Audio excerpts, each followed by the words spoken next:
액션 let's go 저 건물을 찾으러 Assalamualaikum warahmatullahi wabarakatuh.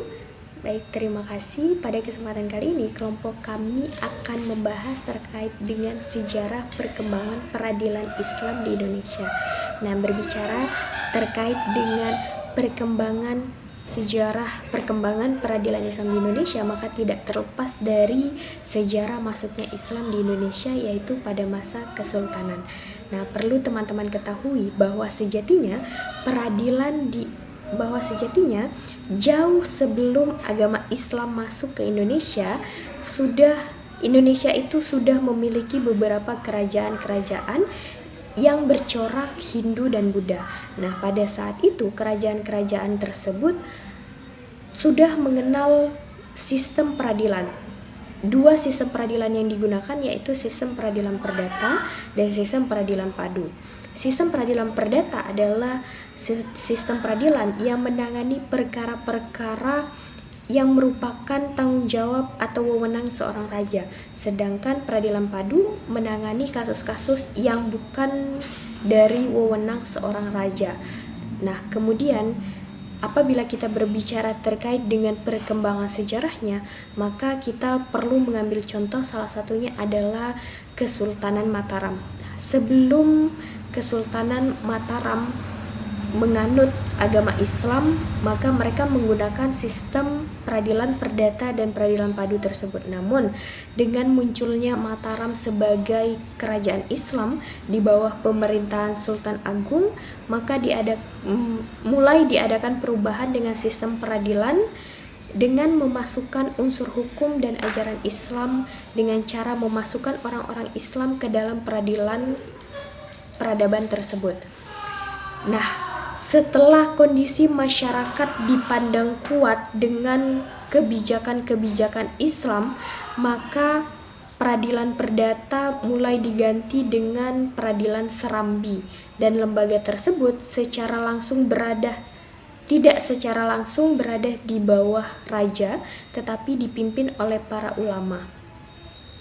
Kemudian teman-teman, ketua pengadilan meskipun pada prinsipnya adalah di tangan seorang sultan, namun dalam pelaksanaannya berada di tangan penghulu dan didampingi beberapa orang ulama dari lingkungan pesantren, sehingga peradilan tersebut dilakukan secara majemuk.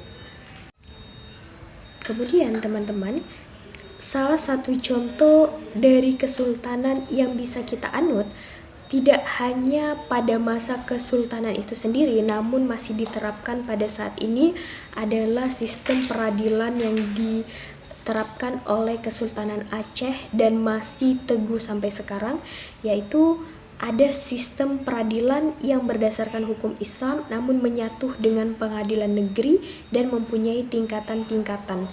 Nah, di Aceh sistem tersebut masih digunakan sampai sekarang. Salah satunya adalah tingkatan-tingkatan tersebut adalah fase pertama dilaksanakan di tingkat kampung atau di Aceh disebut gampung yang dipimpin oleh geci. Kemudian peradilan ini hanya menangani perkara-perkara yang tergolong ringan, sedangkan perkara-perkara berat diselesaikan di Balai Hukum Mukim.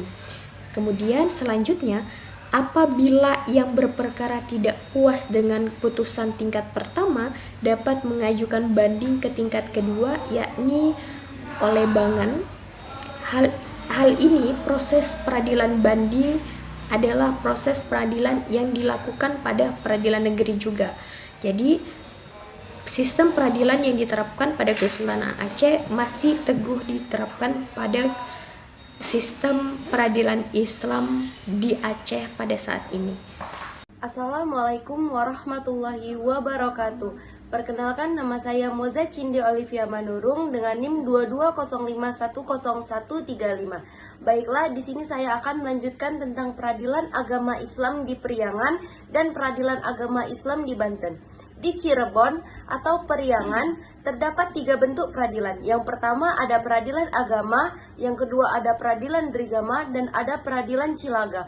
Kompetensi peradilan agama adalah perkara-perkara yang dapat dijatuhi hukuman badan atau hukum mati, yaitu yang menjadi absolut kompetensi peradilan perdata di Mataram. Perkara-perkara tidak lagi dikirim ke Mataram karena belakangan kekuasaan pemerintah Mataram telah merosot.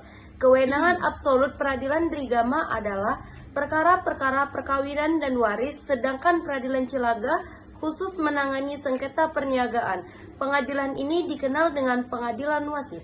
Kitab hukum yang digunakan adalah Pepakem Cirebon yang merupakan kumpulan macam-macam hukum Jawa kuno, memuat kitab hukum Raja Niscaya, Undang-Undang Mataram, Jaya Lengkara, Kontra, Menawa, dan Adidullah. Namun, satu hal yang tidak dipungkiri bahwa Pepakem Cirebon tanpa adanya pengaruh hukum Islam. Assalamualaikum warahmatullahi wabarakatuh. Saya Fira Elvira Rosa dengan NIM 2205-10182 akan melanjutkan materi mengenai sejarah peradilan Islam pada masa kolonial Belanda. Jauh sebelum Belanda datang ke Indonesia, Indonesia sudah mengenal peradilan Islam dan sudah bertumbuh serta berkembang di kehidupan masyarakat Indonesia. Namun sejak Indonesia dijajah oleh Belanda pada tahun 1595, Belanda menerapkan hukum mereka, yaitu hukum perdata dan hukum pidana. Belanda mengakui adanya hukum Islam di Indonesia.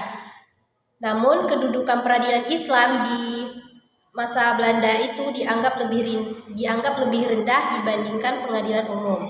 Peradilan Islam biasanya hanya berwenang pada perkara perdata saja, misalnya pernikahan, perceraian, dan waris. Peradilan Islam di bawah penjajahan Belanda tunduk pada otoritas kolonial Belanda. Mereka diawasi oleh pemerintah Belanda dan terbatas dalam otoritas mereka. Sekian dari saya. Wassalamualaikum warahmatullahi wabarakatuh. Assalamualaikum warahmatullahi wabarakatuh. Perkenalkan, nama saya Melisa dengan NIM 22051014. Di sini saya akan menjelaskan tentang pada masa penjajahan Jepang. Pada masa penjajahan Jepang, penduduk Jepang di Indonesia tidak membawa banyak pengaruh terhadap lembaga, termasuk di dalamnya peradilan agama, sedikit membawa kemajuan Islam di satu atau beberapa daerah saja yang ternyata hanya memilihnya saja dan kepentingan Jepang, termasuk di dalamnya peradilan agama yang selama penjajahan Belanda dibatasi perkembangannya. Kesempatan yang diharapkan tidak muncul. Ini disebabkan karena penasihat hukum untuk Jepang, Supomo, seorang ahli hukum adat, menyampaikan laporan tentang peradilan agama dan masalah warisan. Assalamualaikum warahmatullahi wabarakatuh. Nama saya Putri Tiara Khairani dengan NIM 2205-10177. Sistem peradilan Islam pada masa kemerdekaan Indonesia memiliki akar sejarah yang panjang. Berikut adalah beberapa poin penting dalam sejarah sistem peradilan Islam pada masa kemerdekaan. 1. Pada awal kemerdekaan, saat Indonesia meraih kemerdekaan pada tahun 1945, sistem peradilan Islam belum sepenuhnya terstruktur. Namun, hukum Islam tetap menjadi bagian penting dalam hukum negara. 2. Undang-Undang Pokok Agraria. Pada tahun 1960, pemerintah mengeluarkan Undang-Undang Pokok Agraria yang berisi ketentuan hukum agraria yang mencakup aspek-aspek kepemilikan tanah yang sesuai dengan prinsip-prinsip hukum Islam. 3. Pengesahan hukum Islam pada tahun 1956, pemerintah mengeluarkan Undang-Undang Nomor 1 Tahun 1947 tentang perkawinan dan Undang-Undang Nomor 14 Tahun 1970 tentang ketentuan-ketentuan pokok kewarisan yang mengakui hukum Islam dalam hal pernikahan dan warisan. 4. Ada pendirian pengadilan agama.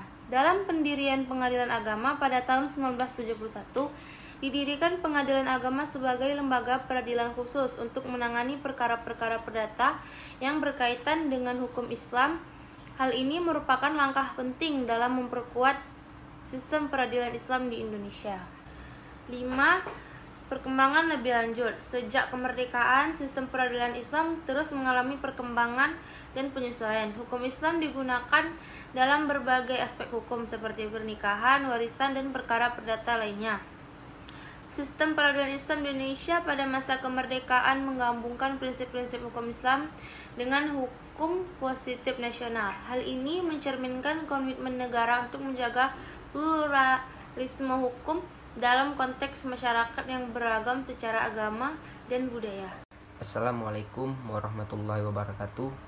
Nama saya Abdi Zulhaq, NIM 220510665, ingin membacakan hasil dari kelompok saya, yaitu pada masa kemerdekaan. Setelah proklamasi kemerdekaan Republik Indonesia pada 17 Agustus 1945 atau usul materi agama yang disetujui Menteri Kehakiman, pemerintah menetapkan bahwa pengadilan agama diserahkan dari kekuasaan Kementerian Kehakiman kepada Kementerian Agama dengan ketetapan pemerintah nomor 5 tanggal 25 Maret 1946. Pada masa awal kemerdekaan terjadi perubahan dalam pemerintahan, tetapi tidak nampak perubahan yang sangat menonjol dalam tata peradilan, khususnya peradilan agama di Indonesia. Hal tersebut disebabkan bangsa Indonesia dihadapkan kepada revolusi fisik dan menghadapi Belanda yang kembali akan menjajah. Namun, pada aspek jasa terdapat sebuah perubahan, yaitu sebelum merdeka, pegawai pengadilan agama dan hakim tidak mendapat gaji, tetapi dari pemerintah. Setelah merdeka, anggaran belanja pengadilan agama disediakan pemerintah. Secara resmi, ketentuan tersebut diatur dalam PP nomor 45 tahun 1957 yang dikeluarkan pada 5 Oktober 1957. Tampaknya di dalam PP nomor 45 tahun 1957 itu masih tersimpan semangat. Sekian hasil dari presentasi saya. Wassalamualaikum warahmatullahi wabarakatuh. 그대저와 함께 달려 Ready for action, let's go 저 건물을 찾으러